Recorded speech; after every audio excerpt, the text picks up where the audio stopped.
ninkan daalimka ay gaarsiisan in yuhuuddu ay maanta soo xataa wuxuu ku qaabilay wafdi yuhuuda magaalada riyaad wafdi yuhuuda isaga ku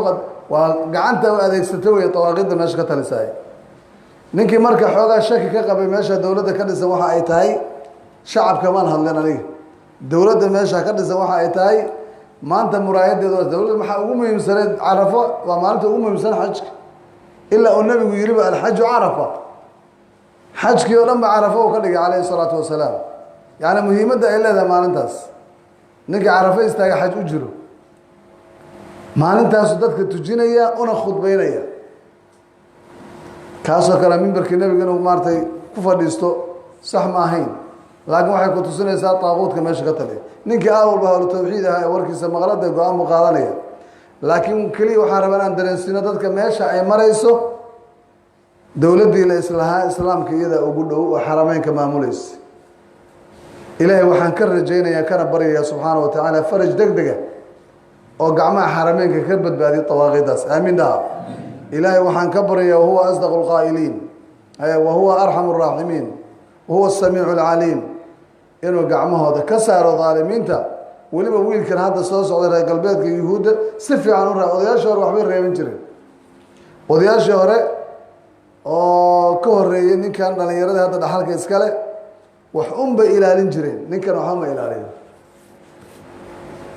welihiisa yuhuudda u qabana waa cadayst wufuud badan ba u diraa waa ku xiran yahay marka xarameynkii in yuhuudi ku dabaashto iyo nasaara waa masiibo cusub diintan ibraahimiyada loo bixiyey ninkanu riyaad buu rabaa in uga dhigo caasimad kan hadda aan ka hadlayo alciisa riyaad in la keenu rabaa oo qibladeeda riyaad laga dhigo qiblada muslimiintana kacbada qiblada ibraahimiyadana riyaad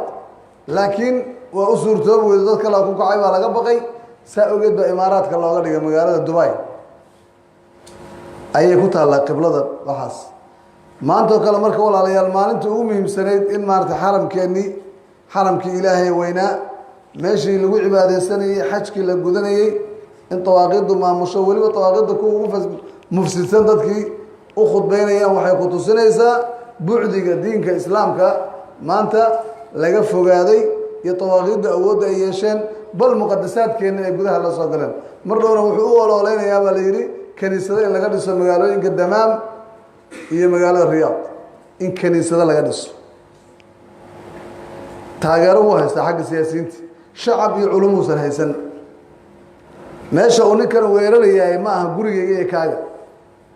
xaramkii ilaahay waayo subxaanahu wa tacaala dareenkeennu ha kacsanaado marka shucuurkeennuna ha kaco xaramku waa xaramkii alle awalba iyadoo tawaaqudu maamulaya heerkaan ma gaarsiisnayn laakiin maanta ninkii la soo tukaday yuhuudda holocaust markuu la xusayey holocaust waa xasuuq ay u geysteen ama xariiqii la yidhahdo waxaa lagu Hitler uu u geystay yuhuudda dagaalkii labaad adduunka kun sagaal boqol shan iyo afartanki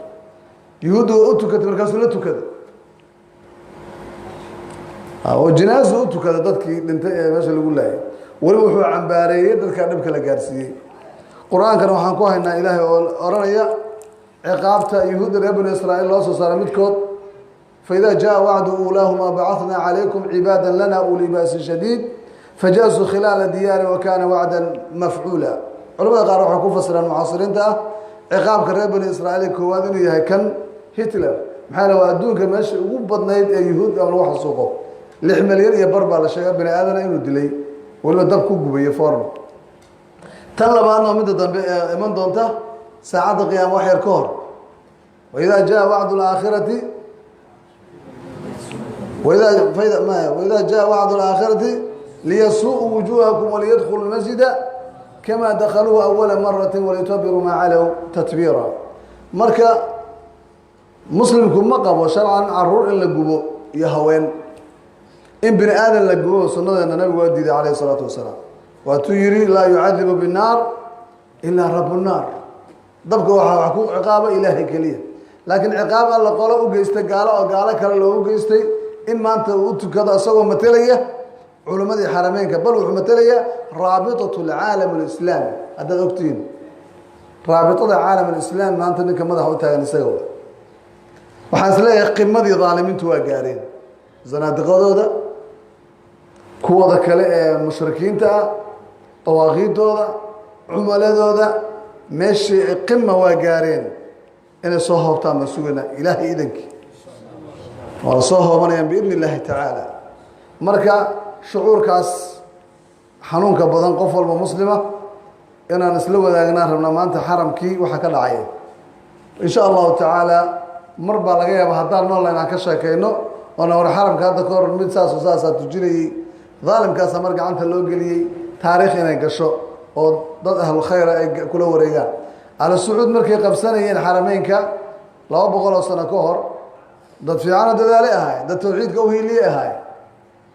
raggoodii hore waa la ammaanaa faysal iyo khaalid iyo oday ka horeeyey maxamed laakiin wixii fahad ka dambeeyey waad ogtihiin waa dhabaqday se usii halaabaysa hadda maanta waxay maraysaa wixidatul adyaan waxa la yidhahdo diimaha oo la mideeyo kiristanka yuhuudda iyo islaamka hal diina laga dhigo oo loo bixiyo ibrahimiya ama abrahamic faith waa burburin cad oo islaamka lagula dagaalamayo nin kastoo marka siyaasi ahaa ama xoogaha islaamka danaynaya waxaa leeyahay islaamkii kama hor imaanaysa arrinta imaamkii muslim baa laga dhigayaa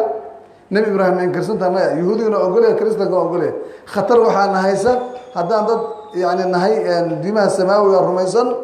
khatarta shiinaha iyo hindiga meesha wax laga tusaa shiinaha iyo hindiga waa laba quwadooda waaweyn oo soo kacay wataniyiin waay mash u nasab sheegtaan kitaab walaa nebi waana adduunka kale bar bay ka yihiin marka labadoo la isku daro iyo kuwa kale wataniyiinta adduunkay bar ka yihiin marka kuwaasaa loo midoobayaa baa la yidhi siyaasiyan laakiin siyaasiyan lama dhihina tan waa caqadiyan siyaasiyan muslimiintu inay gaashaanbuur galaan oo qolo la dagaalamaan nabigaa noo sheegay way dhacdayba calayhi salaatu wasalaam waxaan ka hadlayaa waa manhaj caqadi ah hal masaajid hal imaam hal diina hal madhab qaabka loo tukanaya hadda ka doodayaan baa leeyahay qaabka loo tukanayo muslimiinta sida hadii loo tukado muslimiinta kale la noqonaya sida kristanka hadii loo tukado kristaanka kale la noqonaya sida yuhuudda hadii loo tukado marka meel dhexeyn oo suuima laga fikiraya oo salaad baa la sameynaya hadda cidda la caabudayana waa ilaahay nabi ciisena ma aha cusayrna ma aha nebi maxamed maaha calayhi salatu wasalaam waa diinu tawxiid bay ku dhihi markaasoo qof wuxuu isleeyahay diba dee aan isdiinin imaamkuna muslim yahay maxaa dhiba maxaa diintii burburtay nebi ibraahim yaa kristan ahaa iyo yahuudi calayhi salaatu wasalaam maa kaana ibraahimu yahuudiyan walaa nasraaniyan walaakin kaana xaniifan musliman wamaa kaana min almushrikiin kuwan marka islaamka u nasab sheegtaa oo moodaya in wataniyiinta looga hortegayo barnaamijkan maya islaamka lagu burburinaya diinteenu waa diinu tawxiid ninkii annaga diinkeena islaamka sheegta oo nebiga caabuda aan leenahayba gaal baat maxamed ka sheegay nin kaloo sheeganayn ninka islaamka u nasab sheegta oo nebi maxamed ilaah ka dhigta waa kaafir ninka awliye caabuda kaafir ninka dimuqraadi raaca kaafir maxaad moodaa in cusayr caabuday ama warsamakuuloo caabuday diinteena xaniifka marka waa diin muxamed calayhi salaatu wasalaam way soo noolaanaysaa gaalada way ogyihiin marka yuhuudda aad bay ogyihiin wejigii lagu burburin lahaa waa wejigii hadda lagu shaqaynayo haddii culimmadii xarameynka ninkan waa soo caddeeyey intaasoo shiikh baa ku xiran soo ma ogid